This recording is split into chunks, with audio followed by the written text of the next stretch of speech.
Hoy vamos a hablar de los héroes, de vosotros, de vosotras. No de héroes de estos que aparecen en los cómics, sino los héroes del día a día.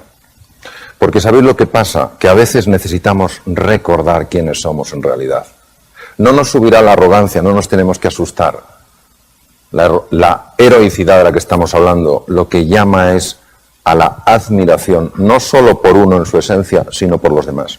Necesitamos hablar de una cosa, de una palabra, que está asociada a un montón de connotaciones negativas, por falta tremenda de conocimiento en Honduras de lo que significa. Esta palabra es el estrés. Porque cuando una persona se encuentra frente a un obstáculo formidable, o una persona se encuentra en una situación donde se ve rodeada por personas llenas de languidez, de tristeza, de desesperanza, el estrés hace su aparición. Si destruyéramos los mecanismos del estrés, no sobreviviríamos probablemente más de 1 o 2 semanas. Luego, lo que se trata es de entender qué son los mecanismos del estrés y qué relación tienen con la heroicidad en el día a día. Y eso es lo que vamos a hacer, un viaje juntos de descubrimiento.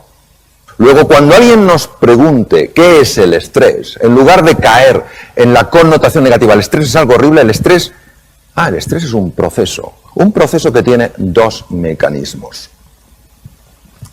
Uno de los mecanismos se llama mecanismo de supervivencia y el otro mecanismo se llama mecanismo de adaptación. Luego el estrés es un proceso que pone en marcha 2 mecanismos. El problema que estamos experimentando en la sociedad moderna es la siguiente. El mecanismo de alarma, cuando se pone en marcha de forma esporádica ante un peligro, alguien que viene con un cuchillo y tengo que salir corriendo, un depredador, un autobús que de repente va a pasar, yo voy a cruzar y me quedo paralizado y no me atropella, esos mecanismos de supervivencia están muy bien cuando se activan de forma esporádica. ¿Qué es lo que ocurre? Cuando los mecanismos de supervivencia están de forma habitual activos. ¿Qué es lo que está pasando actualmente? Eso es lo que vamos a ver. Ya no estamos hablando de que la amígdala se haya activado y luego se desactive. Estamos hablando de que estamos secuestrados por la amígdala. ¿Cuáles son las consecuencias de la activación mantenida de la amígdala? Pues el corazón, cuando se activan los mecanismos de supervivencia, puede trabajar 5 veces más. Ya os podéis imaginar que el corazón trabajando 5 veces más de forma continua acaba generando patología cardíaca. Es una de las causas más frecuentes de arritmias no reconocidas por los cardiólogos. Imaginaros además qué pasa con un tubo digestivo que de forma habitual no recibe suficiente suministro de sangre. Se paraliza, ¿lo entendéis? No puede funcionar. ¿Qué pasa con la comida? La comida se pudre, porque no avanza. Al pudrirse fermenta. Al fermentar se dilata el estómago, se produce lo que se llama meteorismo, es el gas en el estómago, y empieza a subir el ácido, el famoso reflujo. Luego, esa bolsa de gas pasa al intestino grueso y es el colon irritable. ¿Es o no frecuente eso hoy? ¿A que sí? Además, afecta al sueño, es una de las causas más frecuentes de insomnio. Afecta, por supuesto, a la fertilidad. Genera tal grado de tensión muscular que acaba produciendo dolores de espalda, dolores en muchos sitios. También altera el sistema de defensa del cuerpo, porque en un mecanismo de supervivencia, el organismo, el cerebro, entiende que lo que nos protege frente a bacterias, virus y tumores no es esencial. Por eso se funciona mucho peor a la hora de defenderse frente a una gripe, un catarro, etcétera, etcétera. Tener activado de forma habitual el mecanismo de supervivencia no solamente genera todos estos problemas incómodos del tubo digestivo, no solamente nos acatarramos con más frecuencia, cogemos gripes con más facilidad, dormimos menos, etcétera, etcétera, sino que también tiene la capacidad de afectar a la genética. Afortunadamente tenemos también otros mecanismos de adaptación. Los mecanismos de adaptación son muy interesantes. ¿Por qué? Porque nos ayudan ante la dificultad de una manera completamente distinta a los mecanismos de supervivencia. Observar, este es un terreno incierto, con peligros, los rayos son 30 millones de voltios, pero también seguro que hay oportunidades ahí. En ese momento, cuando no es la amenaza, sino peligro más oportunidad, lo lógico, lo coherente es que el cerebro active no mecanismos de supervivencia, sino mecanismos de adaptación. Si en medio del desierto aparece un coyote, sí se activará el mecanismo de supervivencia, pero mientras tanto es el mecanismo de adaptación. ¿Por qué el mecanismo de adaptación? Porque el mecanismo de supervivencia solo nos permite atacar, quedarnos bloqueados o huir. Y ya os podéis imaginar que para explorar un territorio nuevo, atacar, quedarse bloqueado o huir es una pobre opción. Son los mecanismos naturales del ser humano. Nosotros hemos progresado a lo largo de la evolución desde hace 2,5 millones de años porque los mecanismos que hemos puesto en marcha fundamentalmente son de adaptación. Solo ante la presencia de un tigre de dientes de sable o un mamut o un mastodonte hemos puesto mecanismos de supervivencia. ¿Por qué son tan interesantes los mecanismos de adaptación? Por lo siguiente. Cuando el cerebro pone en marcha ese mecanismo, a diferencia de cuando pone en marcha el de supervivencia, la sangre no va a la amígdala, sino que va a la zona prefrontal, la zona clave para prestar atención, para ver las cosas con perspectiva, para tomar decisiones y para aprender. Además, da una orden para que células madre situadas en las cavidades cerebrales empiecen a convertirse en neuronas, y esto se ha probado en adulto. Por eso el mecanismo de supervivencia es el que nos ha permitido aprender cómo entender ciertos patrones en entornos nuevos. Activa la creatividad, la capacidad de atención, la perspectiva, la memoria.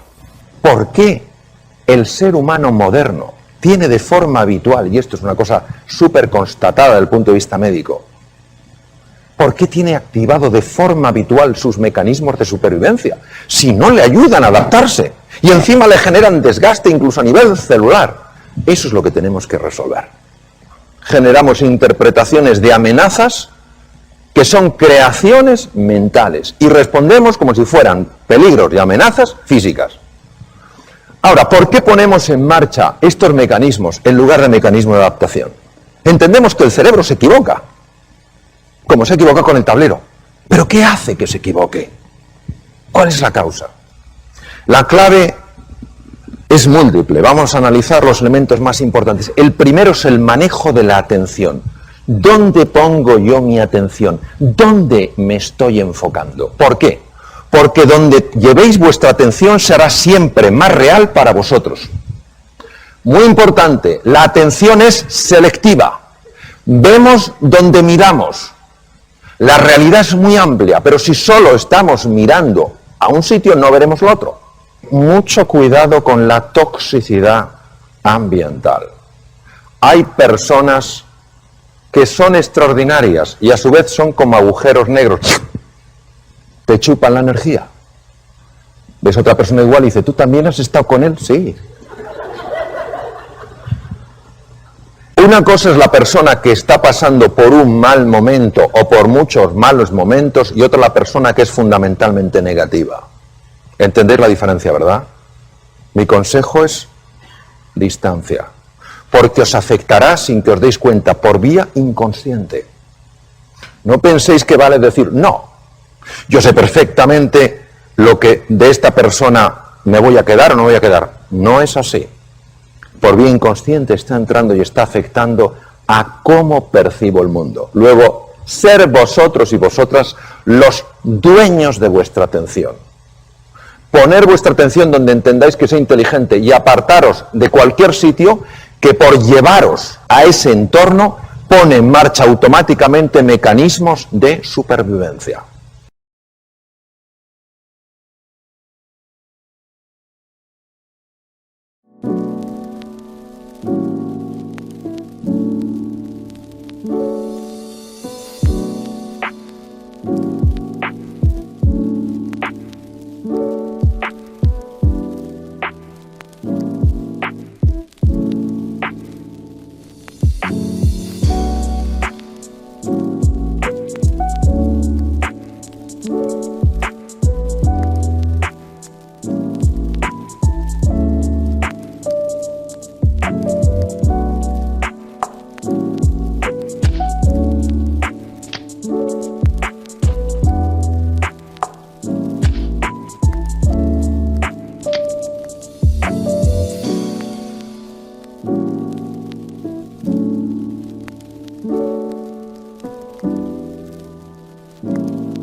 Cause I don't give a fuck what you say.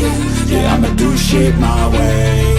So you can go kick rocks, I'ma stack bricks up, build what I want to make. Yo, I got a lot of shit to say, so I'ma do this every day. I'll be writing things until I'm fucking buried in my grave. 6 feet deep under, but my body won't decay. Cause my messages are timeless, so they'll put them on display. Oh yeah, I rap with a certainty, I have a sense of urgency. A message for eternity, for everyone internally. I had some people burning me, but now they fucking learn to see I ain't the one to fuck with, now they looking nervously. And I don't really care what you think of me respectfully. You can kick rocks if you think you're fucking better, see. I will outwork you, turn you to an enemy. Hurt you so bad that you're gonna need some therapy. I got the motherfucking recipe. I've been cooking up hits, I'ma leave a legacy. You'll be looking small when you're standing right next to me. I'm 5'10", bitch, but I'm 10 feet. Cause I don't give a fuck what you say. Yeah, I'ma do shit my way. So you can go kick rocks, I'ma stack bricks up, build what I want to make. Cause I don't give a fuck what you say. Yeah, I'ma do shit my way. So you can go kick rocks, I'ma stack bricks up, build what I want to make.